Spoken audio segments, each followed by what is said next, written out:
मित्र, मृत्यु के बाद आत्मा का क्या होता है?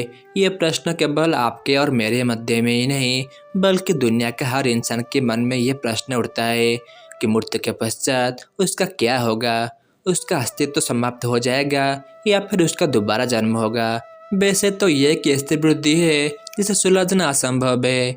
मित्र, मृत्यु के बाद क्या होता है, इसका विस्तृत वर्णन हमारे पुराणों में मिलता है और उससे के आधार पर हम आज की इस वीडियो में कुछ संबंधित तथ्य लेकर आए हैं। नमस्कार मित्रों, स्वागत है आप सभी का द यूनिक बातें यूट्यूब चैनल पे। मित्रों, हमारे पुराणों में बताया गया है कि जीवन का कभी अंत नहीं होता, अर्थात आत्मा का कभी अंत नहीं होता। आत्मा के कारण ही हमारे अंदर जीवन है, अन्यथा बिना आत्मा के किस शरीर का कोई मायने नहीं है।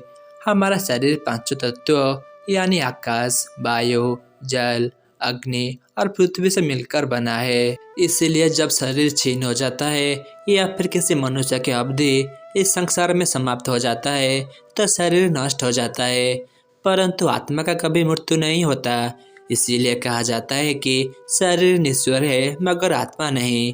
आत्मा को मृत्यु के पश्चात अपने पिछले जन्म में किए गए कर्मों के अनुसार ही फल प्राप्त होता है। कहा जाता है कि लाखों योनियों में जन्म लेने के बाद ही मनुष्य जन्म मिलता है।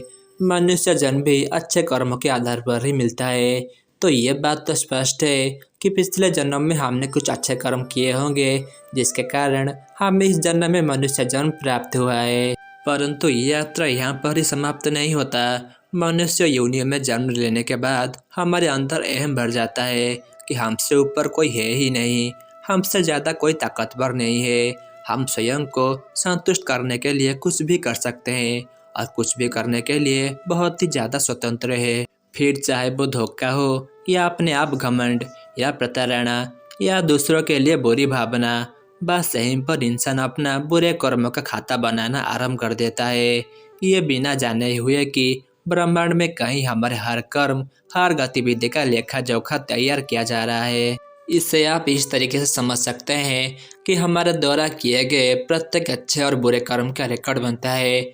मनुष्य अपने अहंकार के प्रभाव में ये भूल जाता है कि उसके द्वारा किए बुरे कर्मों से उसकी दुर्गति निश्चित है। शास्त्र कहते हैं कि आत्मा को उसका गंतव्य स्थान या वास्तविक स्थान मोक्ष के द्वारा प्राप्त होता है और मोक्ष केवल मनुष्य जीवन मिलने पर ही संभव है। अब ये तो हम समझ ही सकते हैं कि इतने महत्वपूर्ण जीवन को किस प्रकार के कार्य करने में हम व्यर्थ कर देते हैं। पूरा जीवन अपना वास्तविकता को भूलकर केवल भौतिक संसार में ही डूबे रहते हैं। शास्त्रों में बताया गया है कि मनुष्य जीवन में आध्यात्म का अभ्यास ही आत्मा को उसके गंतव्य स्थान पर पहुंचाने में सहायक होता है। आध्यात्म को सबसे महत्वपूर्ण बताया गया है। शास्त्रों में ये भी कहा गया है कि आत्मा को केवल आध्यात्म के द्वारा ही प्रसन्नता प्राप्त होता है। इस संसार में यदि किसी व्यक्ति ने बहुत अच्छे कर्म किए हैं और जो आध्यात्म से जुड़ा रहता है, उसे मृत्यु के पश्चात सीधे स्वर्गलोक प्राप्त होता है। इस प्रकार के आत्मा स्वर्ग के सुख भोगने के योग्य होते हैं। परंतु यदि कोई स्वर्गलोक में बुरे कर्म के साथ जीवन व्यतीत करता है तो उसे वापस निम्न लोक में जन्म मिलता है। वहीं यदि किसी मनुष्य के कर्म बहुत ही ज्यादा बुरे हैं तो उसे पाताल लोक में भी जन्म लेना पड़ता है। पाताल लोक के 7 स्तर है। कर्मों के आधार पर आत्माओं को विभिन्न स्तरों पर जन्म मिलता है। पाताल लोक में सबसे निम्न स्तर पर आत्माओं को बहुत से कष्ट सहने होते हैं। यहाँ बहुत ही ज्यादा गर्मी होता है और डांड और पिशाचों के साथ जीवन व्यतीत करना पड़ता है। पाताल के विशेष रूप से निचले स्तरों में आत्माओं का आभामंडल या ओरा कमजोर होता है और भूत पिशाचों आदि नकारात्मक शक्तियों का उन पर बहुत ही अधिक प्रभाव होता है, क्योंकि इन स्तरों पर आध्यात्म का अभ्यास बहुत ही ज़्यादा कम है। पृथ्वी लोक पर भी अगर किसी का ओरा स्ट्रांग नहीं है तो उस पर नकारात्मक शक्तियों का प्रभाव बहुत ही शीघ्र होने लगता है। निचले लोकों में इस प्रकार का प्रभाव कई गुना बढ़ जाता है।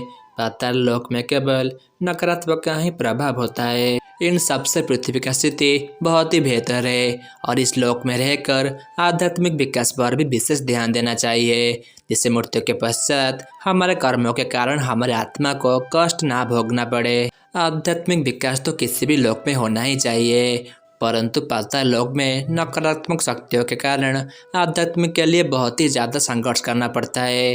क्योंकि बुरी आत्माएं आध्यात्मिक कृत्य करने से बाधा उत्पन्न करती है और उनके प्रभाव को रोक पाना भी असंभव है। जहाँ पाताल लोक में भगवान को याद करने से बुरी शक्तियाँ हमें रोकती है, वहीं स्वर्ग लोक के सुख देखकर आत्मा अपना धर्म अर्थात भगवान को स्मरण करना भी भूल जाता है और वहाँ से निम्न लोकों पर आ जाता है। यदि स्वर्ग लोक में भी आत्मा आध्यात्मिक कृत्य करती रहती है तो उसका उद्धार निश्चित है।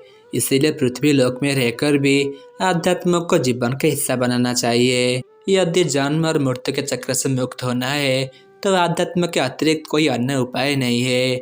मृत्यु के पश्चात आत्मा तब तक भटकती रहती है जब तक उसे दूसरा शरीर नहीं प्राप्त हो जाता और एक शरीर छोड़कर दूसरा शरीर प्राप्त होने तक की अवधि भी उसके कर्मों पर ही निर्भर करता है। वैसे तो हमें पिछले जन्म की बातें याद नहीं रहता। पिछले जन्म की बातें याद क्यों नहीं रहता, इसके लिए एक वीडियो हमने पहले से ही बना रखी है जो आपको नीचे डिस्क्रिप्शन में देखने को मिल जाएगा। तो हमें पिछले जन्म की बातों का तो याद नहीं रहता, परंतु इस जन्म में भगवान को स्मरण करके अपने आगे वाला जन्म बेहतर बना सकते हैं। इस संसार में रहते हुए हमें यह भी याद रखना चाहिए कि हमारा संबंध भौतिक संसार से ही नहीं अपितु आध्यात्मिक संसार से है। तो मित्रों, ये थी हमारी आज की वीडियो कि मरने के बाद आत्मा का क्या होता है। आशा करते हैं आज की ये वीडियो आप सभी को पसंद आई होगी। अगर पसंद आई हो तो इस वीडियो को लाइक करें, साथ ही अपने तमाम मित्रों और रिश्तेदारों के साथ इस वीडियो को शेयर करें। ऐसे ही वीडियोज अगर और देखना चाहते हैं तो हमारा चैनल द यूनिक बातें को सब्सक्राइब करें। वीडियो खत्म हो इससे पहले आज के सवाल को हम देख लेते हैं। हमारा शरीर कितने तत्वों से मिलकर बना है? ऑप्शन ए 3 तत्व, ऑप्शन बी 5 तत्व, ऑप्शन सी 6 तत्व या फिर ऑप्शन डी 9 तत्व। अगर इस सवाल का जवाब जानते हैं तो इसका जवाब आप हमारे कमेंट बॉक्स में ज़रूर बताएं। आज के खातिर बस इतना ही। मैं आपका दोस्त आदर्श जल्दी मिलूंगा एक नए वीडियो के साथ। तब तक के लिए ओम श्री